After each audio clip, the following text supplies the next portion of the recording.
कुठलीही पूर्वतयारी न करता अवघ्या 5 मिनिटांमध्ये तयार होणारे हे गव्हाच्या पिठाचे धिरडे पहा. किती मस्त, लुसलुशीत, पातळ, जाळीदार तयार झालेले आहे. हे धिरडे मऊ, लुसलुशीत, ताव्याला न चिकटता अगदी पातळ कसे करायचे हेच आज आपण या व्हिडिओमध्ये बघणार आहोत.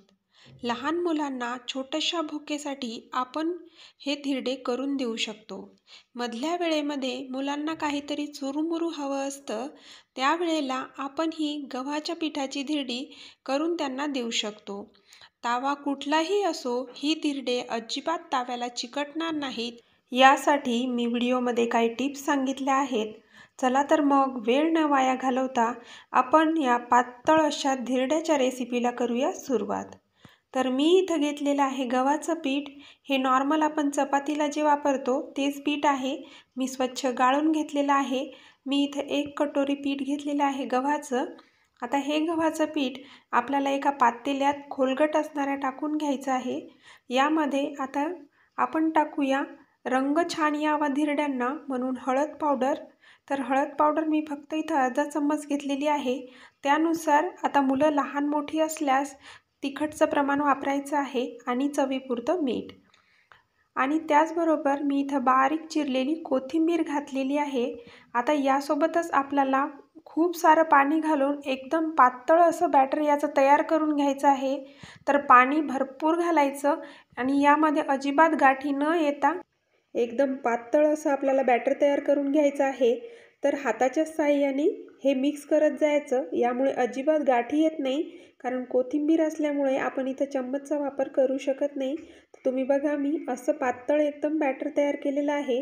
जेवढं आपलं बॅटर पातळ असेल तेवढे आपले धिरडे पातळ आणि जाळीयुक्त तयार होतात. आता याला झाकून ठेवूया आणि आपण तावा ठेवून घेऊ. थोडंसं आपण ताव्यावर तेल टाकून घ्यायचं आहे, कारण तेल टाकल्यामुळे याला धिरडं अजिबात चिपकत नाही. तर आता मी इथे एक वाटी घेतलेली आहे. वाटीच्या साहाय्याने याला व्यवस्थित मिक्स करून घ्यायचं आणि मिक्स झाल्यावर आता आपल्याला कितपत मोठं किंवा छोटं लागेल एवढं धिरडं यावर टाकून घ्यायचं. तर मी तुम्हाला सांगते, आता तावा कुठलाही असो, आपलं धिरडं अजिबात चिपकू नये यासाठी काय करायचं, पहिले छोटंसं धिरडं टाकून घ्यायचं. आता हा नॉनस्टिक तवा असल्यामुळं याला अजिबात चिपकणारच नाही. याच्यावरची धिरडी खूप लवकर निघतात. तर लोखंडी तावा जर असला तर सुरुवातीला नैवेद्याला करतो एवढंच धिरडं करून घ्यायचं. यामुळे अजिबात ताव्याला पहिलं आणि दुसरं चिपकत नाही. त्यामुळे नंतरच मोठे धिरडे करायचे. आता हे धिरडं छान वाफलेलं आहे. आपण याला पलटून घेऊया उलथण्याच्या मदतीनं. तर पहिलं धिरडं थोडं निघायला अवघडच जातं, तर तेलाचा थोडा वापर करायचा. त्यामुळं तावा अगदी गुळगुळीत होतो आणि मग धिरडे पटापट निघायला सुरुवात होते. तर बघा, धिरड्याला खूप जास्त भाजण्याची अजिबात गरज नसते आणि तरीही मी याला पुन्हा खालच्या साईडनं थोडं भाजून घेत आहे. मी पहिलेच याला वाफ काढून घेतली. बघा, अगदी सुंदर अशी जाळी आपल्या धिरड्याला आलेली आहे. पातळ बॅटर असल्यामुळे याला खूप जास्त भाजण्याची गरज नाही. 2 मिनिट याला उलटपालट करून भाजलं की अगदी पातळ, मऊ, लुसलुशीत असं आपलं धिरडं तयार होतं. तर तुम्ही बघू शकता. आता याचप्रमाणे मी दुसरं एक पुन्हा करते. तर थोडं तेल लावून घ्यायचं आणि पुन्हा बॅटर टाकायचं. बॅटर टाकल्यानंतर चम्मचनं न फिरवता हाताने फिरवायचं, कारण हाताने जेवढी धिरडी फिरवली तेवढी पातळ आणि मऊ आणि जाळीदार आपली धिरडी तयार होतात.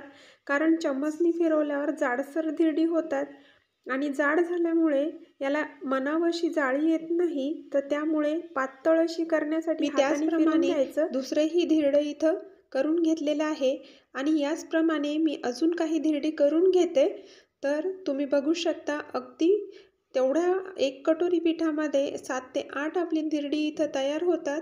तर पातळ, मऊ, लुसलुशीत आणि रंगही बघा किती सुंदर आपल्या धिरड्यांना आलेला आहे. हळदीमुळे अगदी मऊ, लुसलुशीत, पातळ अशी आपली धिरडी इथं तयार झालेली आहे. आता ही धिरडी आपण कशाही बरोबर खाऊ शकतो. अशीही खायला ही धिरडी अतिशय छान लागतात. आता मी ही एका प्लेटमध्ये काढून घेत आहे.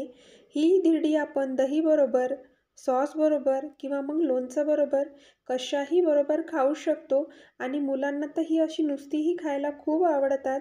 तर तुम्हाला आजचा व्हिडिओ कसा वाटला हे कमेंट करून सांगायला अजिबात विसरू नका.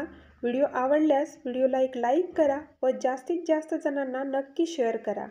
तर ज्योतिष रेसिपी या यूट्यूब चॅनेलवर तुम्ही जर हा व्हिडिओ पहिल्यांदा बघत असाल तर नक्की आपल्या चॅनेलला सबस्क्राईब करा. यामुळे आमचे नवनवीन व्हिडिओ तुम्हाला सुरुवातीला नोटिफिकेशन येऊन बघायला मिळतील. व्हिडिओ शेवटपर्यंत बघितल्याबद्दल तुमचे मनापासून खूप खूप धन्यवाद. भेटूया पुढच्या व्हिडिओमध्ये.